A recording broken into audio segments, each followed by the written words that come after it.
another comic book inspired movie.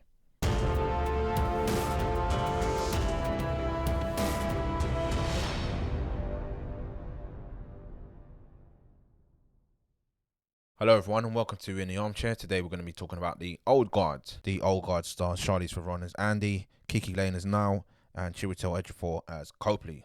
A covert team of immortal mercenaries' secrets are now exposed and they must fight to keep their identity hidden. First things first, Charlize Theron, she's just a quality actress all round. She's just quality. Whatever role she does, whether it's action, whether it's comedy, whether it's drama, whether it's thriller, she always pulls it out of the bag, and she's done it again. And her performance was very good in this film. I appreciated it. So I haven't watched trailers in about 6-7 years. That's a story for another day. So I came into this film completely naked. So when it first started, I was like, this is interesting. I like where this is going. I like the first action scene, and then it didn't really develop from there. The action scenes were shot okay, but just not up to the same sort of standard of, say, John Wick. There were quite a lot of jump cuts in the scene, whereas John Wick, they have long action scenes with not that many takes in between the punches and the kicks. This one, it was cut.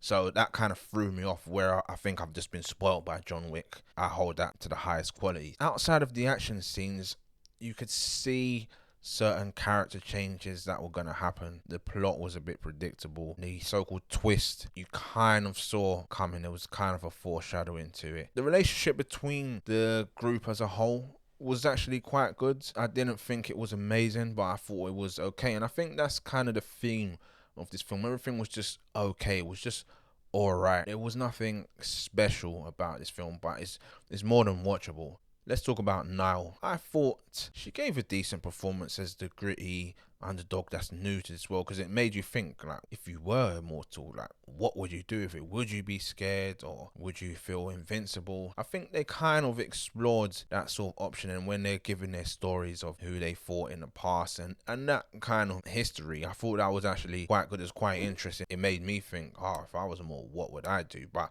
I like the fact that even though they're immortal, they still feel pain. The problem was there were just a few scenes where guys were holding guns to them knowing that they're immortal. So what do you think you're gonna do with them? Like, are they meant to be scared? It was a bit silly. Some scenes like that were like, this doesn't really make sense. Let's talk about the villain now, Merritt. Wow, how annoying was this guy? The token British evil villain. He's got good intentions, but he just takes it one step too far. His teeth alone were annoying me, but his overall overacting, and it's so stereotypical. I thought Hollywood, we had gotten past this cheesy English villain, but obviously not. I expect better. He kind of brought the film down. Chiwetel's character, Copley, I'm just surprised that he actually took this role. He's better than that. He's a leading man now. I can't quite understand why he decided to take this role in such a bit part, and his character was conflicted throughout. You could kind of see where he was going towards the end. Strange choice, Chiwetel. I expect better from you. Another thing that it did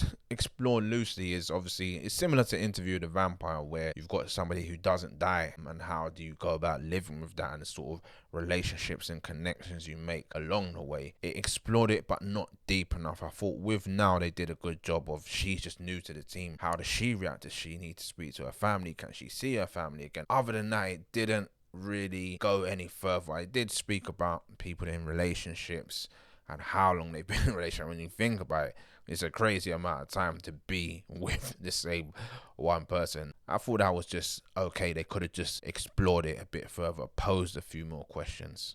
Overall, I'm going to give this film 2 stars. It's sort of film where the action scenes can determine my rating. If they're spectacular, you're going to get a higher rating. Unfortunately, they were just okay. The performances were good all around, but it wasn't enough to save the film. There were a few things, a few moments that were a bit silly, which I was like, you're asking me to reach a bit too much. As I said, the villain was highly annoying. I did not like him in the slightest. No, he is just not cutting it. No.